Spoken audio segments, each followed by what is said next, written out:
Estamos de volta com o programa Opinião, aqui pela sua TV Nova, pela sua TV Cultura. Muito obrigado pela sua audiência. Hoje nós estamos aqui com o professor Urbano Silva, ele que também é analista político, historiador, está debatendo com a gente aqui sobre a estrutura política brasileira. E também ao nosso lado o professor Marco Aurélio, que também é analista político. Então a gente faz aquela salada e eu de enxerido aqui no meio, tentando só jogar lenha na fogueira para a gente tentar aprender um pouquinho mais. Mas veja só, pessoal, a gente conversava no outro bloco, eu deixei uma casquinha para todo mundo ouvir, saber e querer ver como resolver isso. Os nossos debates políticos hoje não é um verdadeiro enlatado. Hoje o candidato sorteado vai perguntar ao candidato B, ele pergunta o que não quer, a quem não quer, que responde o que quer, a hora que quer, o outro tem uma réplica, depois o outro faz uma tréplica e fica aquele negócio morno, joguinho de comadre. Muitas vezes eu quero perguntar uma coisa a alguém que não é essa pessoa que eu queria. O que é que falta para a gente apimentar esses debates? Para que quem está em casa possa ver realmente debate, o nome já está dizendo, é debate, a gente vai para a universidade, a gente vê debates sérios, acalorados. Quando chega na hora do debate político, que é a coisa mais importante do Brasil, ficou muito feio, porque eles estavam debatendo, é para debater mesmo, é para botar o dedo na cara do outro e dizer se o outro estiver errado. Se o cara tem lá 20, 30, 50 processos contra ele, o outro tem que botar o dedão no focinho dele e dizer, pessoal, esse cara aqui é um canalha, ele tem não sei quantos processos, a gente tem que estudar a vida dele, tá aqui, ó. Ou não? Eu estou errado? Não, a ideia do debate é exatamente essa. A ideia de você colocar frente a frente as pessoas que estão se propondo a trabalhar para o ambiente público. Lembrar só um detalhe, em Roma a palavra candidato vem de Roma, vem de Cândido. Cândido quer dizer aquelas pessoas que usavam branco, os candidatos usavam túnica branca. A pureza, né? A pureza, né? A limpeza. Então é justamente aquele que se mostra para a população e justamente porque pode se mostrar é chamado de candidato, o que é cândido, o que é limpo. Então se não for limpo, o outro vem no debate para discutir, para desmascarar se for preciso. Então, o problema é que as regras e os formatos de debate que nós temos são formatos que tentam evitar certas polarizações e muitas vezes para que encaixar em determinados modelos de mídia que às vezes não funcionam. Então, acaba sendo um momento que não agrega às vezes para o momento eleitoral, para a campanha. Então, usando, Urbano, a Roma antiga, a gente pode usar aquela palavra grega, que o Império era romano, mas a língua que se falava era o grego, hipócrites, que é, na verdade, a gente chama hoje de hipócrita, mas a palavra hipócrites em grego significa ator. E exatamente, aquela máscara do teatro grego, que é um rindo e um chorando. Então, às vezes ele estava rindo e com a máscara bem triste para comover o outro. Então, os nossos políticos são atores na hora do debate? Infelizmente, boa parte sim, Rosamel. Nós percebemos que, por exemplo, desde que se instituiu a República, a política foi perdendo um tanto de qualidade, foi se distanciando dos anseios populares, quando a parte mais importante, mais cara de uma eleição é o marqueteiro. Então, esse camarada, né, do marketing, que eu digo com todo o respeito que tenho aos profissionais do marketing, obviamente, mas quando se investe milhões em cachês para os marqueteiros, aí vem exatamente aquilo que nós citamos no bloco anterior, né, as campanhas, as carreatas, as bandeiras fixadas, né, para marcar na cabeça do eleitor a figura de um determinado candidato. Mas o marketing também acaba maquiando demais o camarada. E aí você não tem como saber o que é natural naquele cidadão, né? Qual é o conteúdo que ele tem, o que é que ele já apresentou, o que é que ele já fez na vida pública que o habilite a ser candidato a chegar a um cargo público, né, pelo que a gente chama do vestibular da democracia, que é a eleição direta. E aí esses pecados eles precisam ser corrigidos, essas deficiências, pelos profissionais do marketing e também pelos profissionais da imprensa. Concordo com você, o formato de debate político, principalmente em televisão no Brasil, ele é muito engessado, é uma coisa de cartas marcadas. A gente não conhece a espontaneidade dos candidatos, porque todos eles estão lá com assessores pagos, com marqueteiros pagos a preços de ouro e com assessoria jurídica que diz tudo o que ele tem que dizer, então perdemos em naturalidade. Acho que está na hora de refletir para mudar o formato dos debates. Aquele filme O Diabo Veste Prada, com a Meryl Streep, mostra mais ou menos isso, né? Ela tinha uma assessora, ela era uma famosa da moda e tinha uma assessora que ficava do seu lado dizendo tudo que ela tinha que dizer. Então, quando ia aparecendo lá, aquele ali é o senador fulano de tal, aquela ali não é sua esposa, ele se divorciou faz 2 meses, aquela era sua amante, que agora ele, quando chegava, fulaninho, quer dizer, já sabia tudo na ponta da língua para não cometer uma gafe. É assim os debates? Mas você perde uma coisa, além da naturalidade, né? Você, como eleitor, não sabe o que o candidato pensa.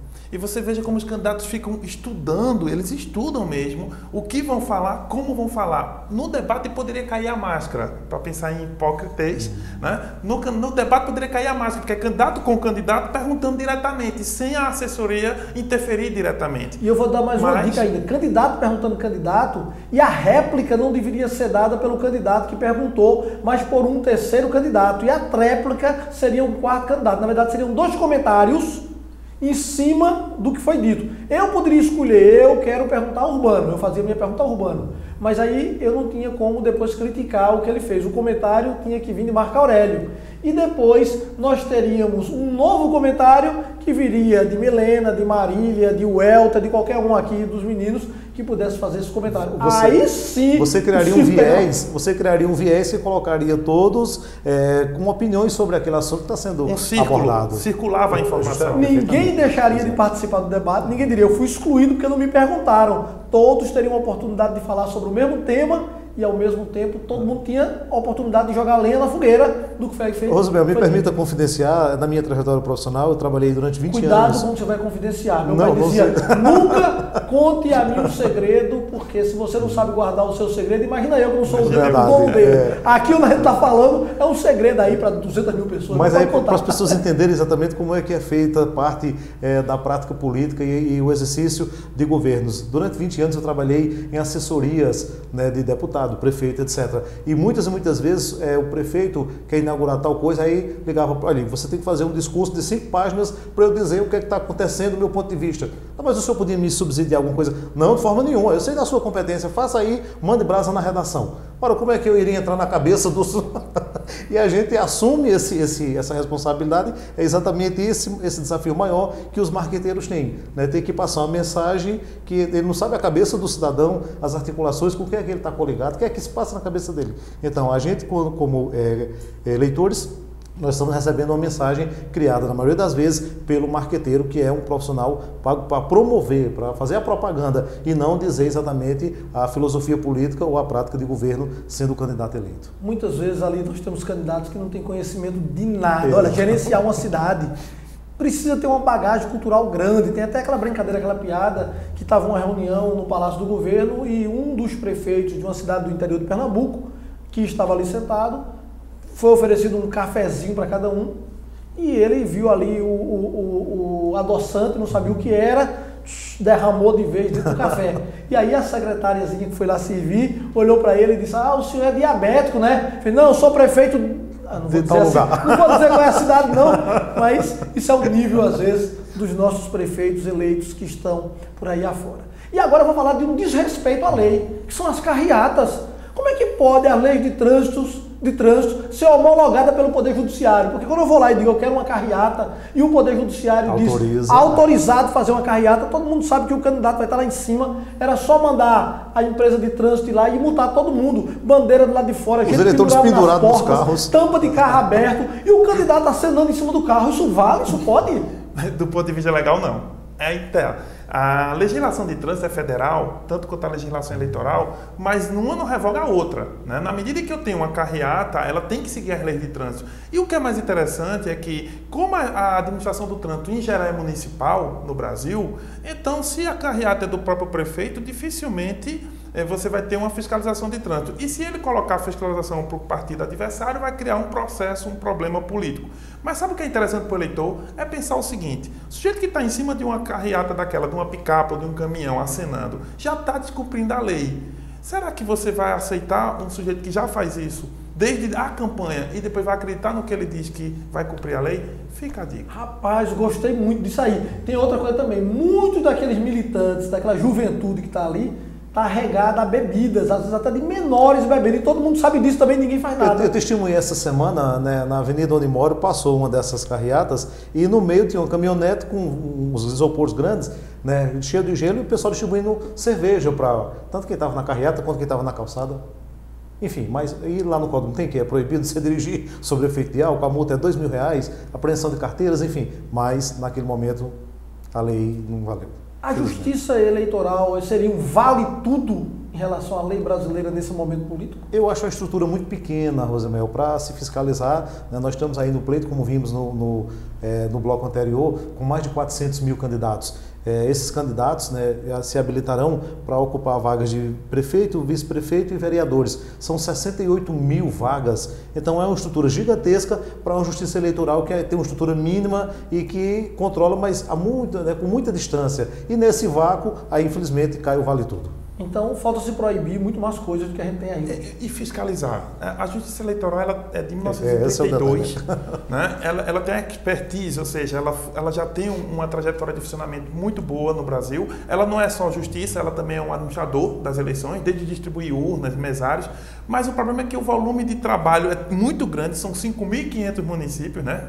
E você tem efetivo abaixo para controlar, coibir e organizar tudo isso. Então, às vezes, falta isso, não falta lei, não falta entendimento, os tribunais funcionam bem, mas falta muito fiscalização e operacionalização. Muito pequena diante do gigantismo. Né? Urbano, qual a sua mensagem para o eleitor que está se preparando aí para eleger prefeitos e vereadores? Primeiro, o voto com muita consciência. Segundo, não acredite em tudo que você ouve dentro de campanha política. Procure analisar o passado para ver se o passado condiz com as propostas. Terceiro, a gente tem hoje nas redes sociais sites, né, sobre, por exemplo, ficha limpa. Entre lá, bote o número do seu candidato, né, por região e aí você vai ver qual é o passado, o que é que aquela pessoa já fez dentro da administração pública para ver se ela tem as habilidades que a gente precisa. Né? O Brasil vai melhorar pela educação, a educação rendendo votos de qualidade e vamos todos muito conscientes para as eleições, o vestibular da democracia, para não ficar aquele processo que a gente vai ter um dia para decidir e 4 anos para reclamar. Marco Aurélio, eu lhe pergunto, você acha que não tem um erro muito grave aí na nossa legislação quando aceita candidatos que não são ainda ficha suja, mas estão respondendo o processo e estão disputando as eleições? Eles se valem do princípio da presunção de inocência. No entanto, é preciso o seguinte, é preciso que a administração pública esteja, né, e a justiça eleitoral também, esteja atenta justamente a esse procedimento de recurso, que isso acaba fazendo com que candidatos que não deveriam estar candidatos se candidatem. O detalhe final para o eleitor é só fiscalize você, porque o seu voto é a arma que você tem para a construção de um país melhor. E é uma arma positiva. Né? Como disse o Urbano, não é só um momento, são 4 anos. Urbano, muito obrigado. Obrigado a vocês. Muito obrigado. Tenha um bom dia. Você que está em casa, aprenda a votar, tenha discernimento, vote bem. Boas eleições para você, porque se não for uma boa eleição, daqui a 4 anos você ainda estará chorando o voto que deu. Forte abraço, até mais.